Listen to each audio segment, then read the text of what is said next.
Alright guys, I just thought I'd go ahead and give an update on the MAKO with the Tigen 360 ring. Thanks to Eric, was finally able to kind of figure it all out. I couldn't find this on the RCTA's page as far as how to wire it up, and I think it's probably because I don't think any of his really ever deal with the 360 ring, which adds extra connections in there and then just kind of changes the location and stuff. You know, as Eric explains, it's really just a pass-through, but with that then there's other stuff that gets added. So what you see right now is the Tigen MFU and the MAKO 2 board. Now the MAKO 2 board is set for Tigen. Kevin marks them for either H for Henlong or T for Tigen. So he's marked that one already. When you get the system, it'll come with this 5-pin wire, which you will need, and I also ordered it with a hammerhead too, for kind of testing purposes. You can see that it's attached right over here. The nice thing about it for testing purposes is that this is the whole system, so it's got the IR sensors already built onto it, so obviously it'll be pretty easy to take hits, but it's also got the IR LED, the transmitter, right on top of it. So if I want to, so for testing purposes, all I really need to do is just have something point at it and shoot, and then I can shoot right back just by pointing this, until I get a proper mount for the actual LED. Also of note on the MAKO 2 board is the connections where the hammerhead is. So here's the connection for the hammerhead sensor array, and then this is the connection for the actual IR. These connections are already Tamiya compatible. So all you got to do is just plug in the Apple base right into the 5-pin, and then your IR will plug in right there. They do fit just fine. I've already tested it out. I've already got the system set up for it, but I wanted to get everything tested before then. So having the hammerhead is just kind of a nice little feature, which honestly I really don't need, since the MAKO actually has its own test feature built in with this button IR sensor right here, and it even shows when it fires the cannon through a little a surface mount LED that's just placed right in here. So anyway, to set this up, this is what we kind of discovered. I'm going to try to do as best we can. So on your turret with the 360 ring, you're going to have two connections. You're going to have this connector right here, this 5-pin, which would normally plug in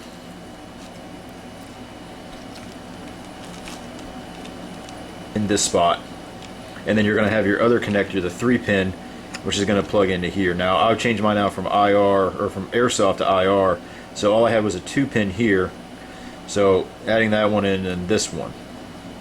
Now my original problem is that everything that I was able to find on the MAKO 2, when you hook it up, all you do is that you would hook up this into that 5-pin slot, and then you were good to go. I think the downside was that it wasn't accounting for a 360 turret ring, which has a bit more connections. You can take a look at the photo that Eric posted up, a couple up on the thread on the RCU, and you'll see the instructions on how to in place the 360 ring, and it'll show you how all the connections are done. I'm not going to go into all of that. This is mostly just for the MAKO.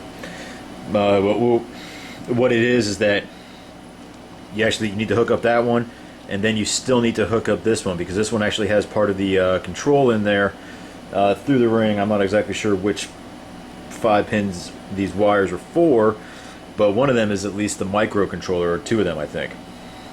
So when you plug in through the turret down to the MFU, and you plug in those 2 5-pin connectors, one is for your microcontroller circuit, as well as controlling the recoil and everything else, and the other one is for your machine gun and stuff like that, I think.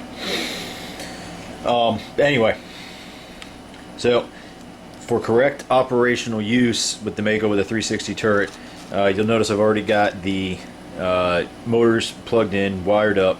That one is pretty easy. For the motors, If you put the boards right next to each other just like this, you're going to go from the top of your MFU, red wire, into here, and then this wire out will be that out to the actual motor itself. And then same thing, the next one down, in from the MFU, and then out to the motor. That'll go ahead and get rid of your track recoil. If you really love track recoil, just don't hook it up. You don't need it. But I don't think anyone really does that. So that's how you hook this up. Very simple. It's easy to explain. You can find it on the RCTA website as well. It'll tell you exactly how to hook it up. So basically, as you're looking at it, left motor, right motor, and then left motor and right motor. So for hookup, take the cable, take your original 5-pin cable from your 360, unplug this, charge it. Alright, then take your MAKO's board, you'll plug that one right in, and then you're going to take this 5-pin connector and you're going to plug it into this slot right here. So then once you just plug that in,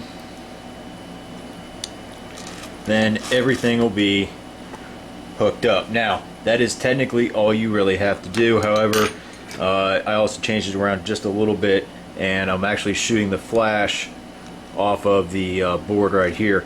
Kevin at RCTA goes over very easily and simply how to do it all. So all I did was just I took the 3-pin from the actual flash unit, or took the flash unit, put it into a 3-pin connector, wired up like this. So as you see it from the top, you have blue, which is your ground, red volts, and then black on this is your actual signal.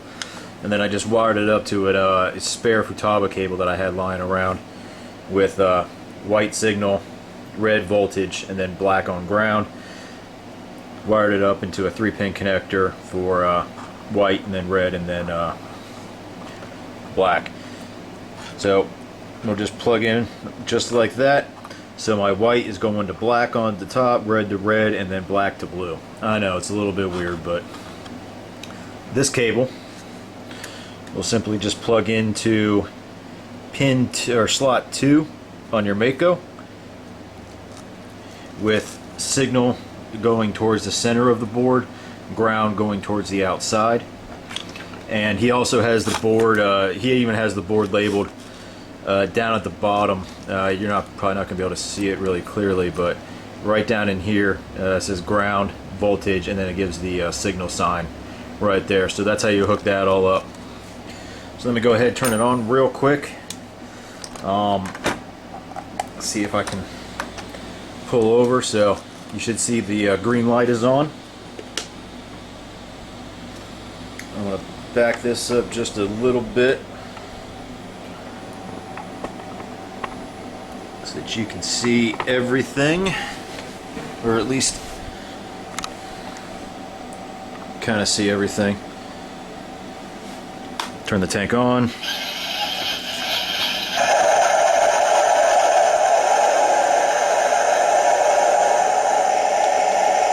Now I'm just going to kind of hold it up like that. Hopefully you'll be able to see it.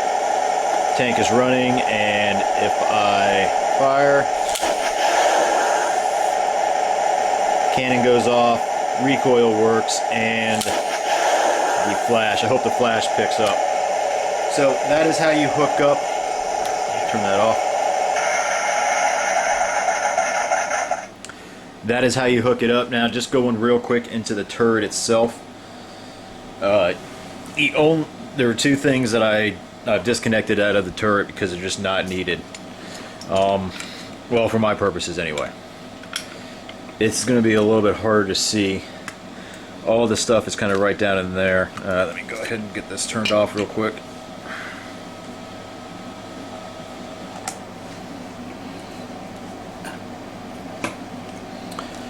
Okay. See if I can get this out of your way. There we go. Alright, so this is the daughter board configuration for the 360 turret. Again, you can take a look at the diagram that Eric posted up on the thread on RCU, and you can see real good instructions on how all this gets wired in if you go ahead and install one yourself. It's actually all very simple. Having that instruction kit was key. Highly recommend it. Download it, copy, paste it, whatever you need to do. So this is your main, this long 10-pin wire right here. This is your main 360 ring wire. All your wires are running pretty much from this and then down through this 360 in some way, shape, or form. Everything else is kind of internal. So your 5-pin over here, which you'll notice is now empty, this one actually houses the, originally it housed the Tajin IR light and the TBU connection for Tajin. I don't need that at all, so I just disconnected it all together because nothing on it was actually needed or required. This one over here, next to it, is where the actual the flash was normally connected. All I've done is remove the 3 pins from the flash unit and then left everything else attached. The 2-pin connector right up here goes to the switch right up here, and then you've got the rest of the wiring for the recoil elevation unit. The 3-pin over here is part of the wiring assembly for the motors and the ground system, and then the machine gun is actually hooked up to the actual original 8-pin daughter board that you'll find on your upper hull pieces. So that is it. That is everything all hooked together. As you see, it now works. No track recoil. IR flash is fine. I'm about to go ahead and pull out one of my other tanks and give it a shot just to test everything, see how it all interacts with each other, and that should be it. Thank you to everyone for all of your help.